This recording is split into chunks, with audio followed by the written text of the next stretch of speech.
नमस्कार, मैं कमलेश कबीर आपका एक बार फिर स्वागत करता हूं इस नए एपिसोड में। आज के इस एपिसोड में हम चर्चा करने वाले हैं लोकसभा की कार्रवाई की। लोकसभा में आपको पता ही होगा, एक आम सहमति बनी थी संसद में कि 13 दिसंबर और 14 दिसंबर को संविधान के ऊपर चर्चा होगी। और संविधान के ऊपर जो चर्चा हुई उसमें कांग्रेस की कमान जो थी वो आज थी प्रियंका गांधी वाड्रा के पास। तो एक तरीके से ऐसा लगा था कि संविधान पे चर्चा इसीलिए चाहती थी कांग्रेस पार्टी क्योंकि किसी और मुद्दे पर नहीं जाकर प्रियंका गांधी को लॉन्च किया जाए। तो आज उनका पहला भाषण था। उस पूरे भाषण को भी मैंने देखा, आपने भी देखा होगा, और नहीं देखा तो आप लोग भी देखिए।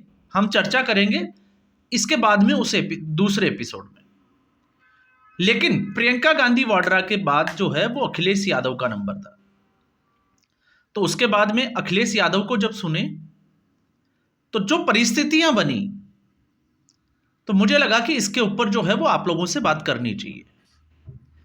अखिलेश यादव समाजवादी पार्टी के जो है वो अभी हेड है, और उनके पिताजी मुलायम सिंह यादव, आपको पता है समाजवाद का बड़ा चेहरा, नेताजी के नाम से जाने जाते थे।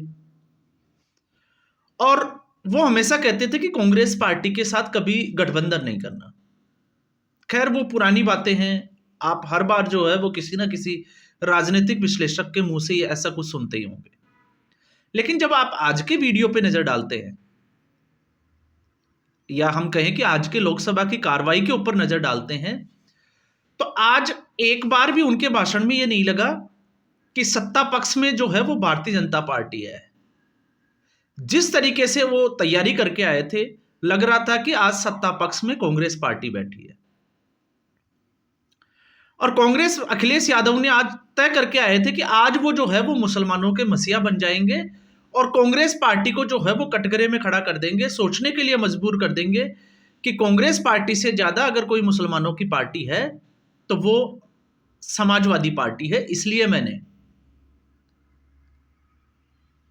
थोड़ी सी गलती, या हम कहें कि हिम्मत की कि मुलायम सिंह यादव की जगह मैंने आपको थंबनेल में जो है वो मुसलमान सिंह यादव, क्योंकि अखिलेश यादव इस वक्त जिस तरीके से आप देखोगे, जिस तरीके से हरियाणा और महाराष्ट्र के विधानसभा चुनाव परिणाम आए हैं, उसके बाद से विपक्ष की पार्टियों में होड़ सी मची हुई है कि मुसलमानों का सबसे बड़ा लीडर कौन। अब हरियाणा में तो कांग्रेस पार्टी ने जो है वो समाजवादी पार्टी को सीटें नहीं दी, लेकिन महाराष्ट्र में समाजवादी पार्टी ने जो है वो अपनी कैंडिडेट उतार ही दिए। और जिस तरीके से अडानी के मुद्दे से हटकर अखिलेश यादव ने इससे पहले जो है वो संभल के ऊपर मोर्चा खोला लोकसभा में, और उसके बाद में राहुल गांधी को मजबूर कर दिया दूसरे दिन संभल जाने के लिए। कोशिश पूरी की गई, वो कामयाब नहीं हुए। तो उसी दिन से लग गया था कि अब जो है वो अखिलेश यादव और राहुल गांधी की जो लड़ाई है वो और ज्यादा बढ़ने वाली है। और आज की इसमें जो है, अगर आप पूरा भाषण देखोगे, सुनोगे, तो आपको इसका अंदाजा भी लग जाएगा। अब कैसे? तो आज तो उन्होंने खुले तौर से जो है वो मुसलमानों का नाम लेकर बोला कि मुसलमानों के ऊपर जो है वो किस तरीके से अत्याचार किए जा रहे हैं। अब वो कैसे कैसे किए जा रहे हैं, हम उसके ऊपर आते हैं। तो जब हम उसका विश्लेषण करते हैं तो हम पाते हैं, जैसे अखिलेश यादव ने बुलडोजर एक्शन की बात की, तो अखिलेश यादव ने लोकसभा के पटल पर यह दिखाने की कोशिश की गई कि बुलडोजर सिर्फ और सिर्फ जो है वो मुसलमानों के घरों के ऊपर ही चलाया जा रहा है। तो ऐसा जो है वो है नहीं। जिस व्यक्ति का ये, जिसको कहते हैं कि नाम लेकर योगी आदित्यनाथ को या बुलडोजर एक्शन को कटघरे में खड़ा करते हैं, तो आपको मैं चाहता हूं, क्योंकि उसका व्यक्ति का नाम मैं नहीं बताऊंगा, जिसमें कोर्ट ने फैसला दिया था कि उसको जो है वो मुआवजे के तौर पे 25 लाख रुपए दिया जाए, उस व्यक्ति का आप नाम ढूंढिए। तो मुझे लगता है कि वो मुस्लिम नाम नहीं, वो आपको हिंदू नाम मिलेगा। और सबसे पहले ये जो जिस तरीके की ये जो कार्रवाई हुई थी, क्योंकि अखिलेश यादव ने यह भी कहा कि इस सरकार में कस्टोडियल डेथ जो है वो सबसे ज्यादा हुई है। अब कस्टोडियल डेथ ज्यादा हुई है या नहीं हुई है, आप उस पे ना जाके आप सिर्फ इस पे जाइए कि इस सरकार में अपराधियों के एनकाउंटर सबसे ज्यादा हुए हैं, ये पूरा देश मानता है। इसमें अखिलेश यादव को बताने की जरूरत नहीं है।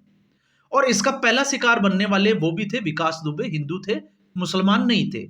लेकिन अखिलेश यादव का दर्द जो है वो इससे नहीं था। अखिलेश यादव का दर्द जो था वो अतीक अहमद से था, समाजवादी पार्टी के उन नेताओं का था जो माफिया से उनके जो है वो तार जुड़े हुए थे या वो खुद माफिया थे जिनकी कस्टोडियल डेथ हुई। तो दर्द जो है वो रह रह के बाहर आ रहा था।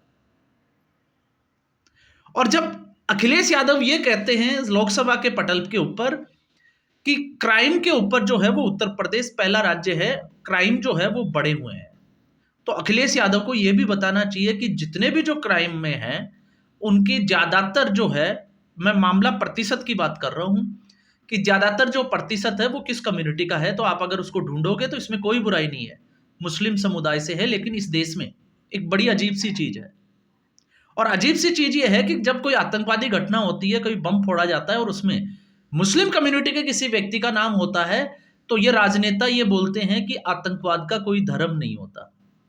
लेकिन इसके उलट अगर किसी ने कोई भड़काऊ भाषण देने में भी अगर किसी का हिंदू कम्युनिटी से अगर कोई रोल है, तो फिर उसको जो है वो हिंदू आतंकवाद घोषित कर दिया जाता है। इस तरीके का खेल जो है वो खेला जाता है। और इस पूरे भाषण में भी जो है वो इसी तरीके का जो है वो गेम खेलने की कोशिश की जा रही थी। अगर उत्तर प्रदेश क्राइम में नंबर 1 है, तो आपको यह बताना पड़ेगा कि समुदाय विशेष के लोग कितने हैं उसमें। तो आपको लगेगा कि उनकी जो मानसिकता है, जिस मानसिकता में वो पले बड़े हैं, वो मानसिकता ही ये सिखाती है जहां पर कि आपको पत्थर किस तरीके से फेंकने हैं। और इस पे जो है वो मुझे लगता है कि छुपाना नहीं चाहिए, खुलकर बात होनी चाहिए, जिसमें यह सिखाया जाता है कि जिहाद कैसे किया जाए, और उसके लिए जो है वो आप लोगों को किस तरीके से तोड़फोड़ करनी है, किस तरीके से आगजनी करनी है, सार्वजनिक संपत्ति का नुकसान करना है, जो सर तन से जुदा है उसके नारे लगाने हैं, तो आपको उसकी भी बात करनी पड़ेगी। लेकिन ये बात जो है वो बड़ी चालाकी से वो छुपा गए। लेकिन देश जानता है कि जिस तरीके से योगी आदित्यनाथ ने, एटलीस्ट ज्यादा नहीं तो हम ये कह सकते हैं कि कानून व्यवस्था जिसके ऊपर अखिलेश यादव जो है वो सवालिया निशान उठाते हैं, तो इसी सरकार ने माफिया को घुटनों पे टिका दिया। और आज माफिया, जब सरकार ये कहती है कि माफिया को जो है वो मिट्टी में गाड़ देंगे या मिट्टी में मिला देंगे, तो आज पूरा देश देख रहा है कि वो माफिया जो है वो मिट्टी में मिलता हुआ दिखाई दे रहा है। और उसी कड़ी में जब एक और तड़का लग जाता है, जब आपने देखा होगा कि मुख्तार अंसारी जैसा माफिया जो है वो उत्तर प्रदेश के बजाय पंजाब की एक जेल में जो है वो छुप कर बैठा हुआ था और पैसे देकर बैठा हुआ था। तो ये जो है वो किस सरकार में हुआ, ये आप सभी ने देखा। और फिर उसके बाद में हम आते हैं जिस तरीके से उन्होंने मुसलमानों की बात उठाकर बात की कि एक माइनॉरिटी को जो है वो टारगेट किया जाता है। तो पहली चीज तो ये माइनॉरिटी है नहीं, लेकिन फिर भी चलो माइनॉरिटी में ही जाते हैं। तो फिर हम बात करते हैं जिस तरीके से उन्होंने मंदिर और मस्जिदों की बात की कि ये जो है वो शांति को जो है मिटाने का प्रयास किया जा रहा है, हर मस्जिद के नीचे जो है वो मंदिर खोजा जा रहा है। तो इसी कड़ी में अगर हम बात करें तो जिस तरीके से कार सेवकों के ऊपर जो है वो गोली चलाई गई कनपट्टी पे रखकर, और उनको जिस तरीके से बोरियां बांधकर जो है वो सरयू नदी में फेंका गया, तो वो कौन सी सरकार थी 1989 और 90 में? आप उठा के देखिए तो आपको इतिहास मिल जाएगा। और जिस वर्शिप एक्ट की ये बात कर रहे हैं, तो जिस श्रृंगार गौरी की जो पूजा चल रही थी, उस पूजा को बंद किसने करवाया? तब कौन सी सरकार थी? समाजवादी की सरकार थी। और जब संभल में भी पूजा जो होती थी उसको अगर बंद किया गया, तो उस वक्त अखिलेश यादव मुख्यमंत्री थे, और पहली बार अखिलेश यादव उस वक्त मुख्यमंत्री बने थे समाजवादी पार्टी की तरफ से। 2012 की मैं बात कर रहा हूं। तो गुंडों को सह कर देने वाले और इस समुदाय विशेष को सह कर देने वाला अगर कोई व्यक्ति था, तो वो था समाजवादी पार्टी का कोई नेता। तो आज इसकी जरूरत इसलिए आन पड़ी थी क्योंकि कांग्रेस पार्टी ने भी जो है वो ये ठान रखा है कि अब वो जो है वो खुलकर मुस्लिम तुष्टीकरण की बात करेगी, क्योंकि अब तक जो है वो सिर्फ और सिर्फ मुस्लिम तुष्टीकरण की ही उनके ऊपर जो है वो टैग लगाया जाता था कि कांग्रेस पार्टी मुस्लिम तुष्टीकरण, तो ये आरोप था। लेकिन अब कांग्रेस पार्टी भी जो है वो खुलकर बैटिंग कर रही है। और आपने देखा होगा जिस तरीके से संभल के जो जिन लोगों की गोली लगने से मौत हो गई थी, उनके परिवारजनों को राहुल गांधी और प्रियंका गांधी ने जो है वो अपने घर बुलाया, उनसे मीटिंग की। तो फिर अखिलेश यादव का दर्द आप समझ सकते हो कि वो पीछे क्यों रहने वाले थे। तो कांग्रेस पार्टी कोशिश जो है वो पूरी कर रही है, लेकिन उत्तर प्रदेश में उसको बड़ा चैलेंज मिल रहा है, और वो चैलेंज मिल रहा है अखिलेश यादव से। और ये स्थिति क्यों पड़ी? ये स्थिति इसलिए आनी पड़ी क्योंकि मायावती इस वक्त जो है वो बहुजन समाजवादी पार्टी कमजोर पड़ी हुई। जिस दिन बहुजन समाजवादी पार्टी मजबूत हो जाएगी, संभावनाएं कम है, लेकिन अगर हम बात करें कि बहुजन समाजवादी पार्टी अगर मजबूत हो जाएगी, उसी दिन कांग्रेस पार्टी और अखिलेश यादव के जो तेवर है ये थोड़े ढीले पड़ जाएंगे। तो दर्द जो है वो सबका दिख रहा है। बात जो है वो ईवीएम की भी की, क्योंकि बाई इलेक्शन का दर्द भी जो है वो इससे जो है वो छुपा हुआ नहीं है। तो इस तरीके से, जिस तरीके से अपराध के ऊपर बात की, शांति के ऊपर बात की, और जिस तरीके से सुप्रीम कोर्ट का सहारा लिया गया कि सुप्रीम कोर्ट ने जो है वो एक ऑर्डर, अभी जो आपने देखा होगा कल ही, जो सर्वे के जो ऑर्डर थे उनके ऊपर कोई कर नहीं सकते, स्टे दे दिया था कि किसी भी मस्जिद का जो है वो सर्वे नहीं होगा। तो उसके ऊपर अखिलेश यादव जो है वो आज खुशियां मना रहे हैं। तो खुशियां तो वही मना सकता है जिसको जो है वो उस समुदाय विशेष का जो है वो वोट चाहिए, या फिर समुदाय विशेष से बहुत ज्यादा लगाव। तो परिस्थितियां आप समझ सकते हैं।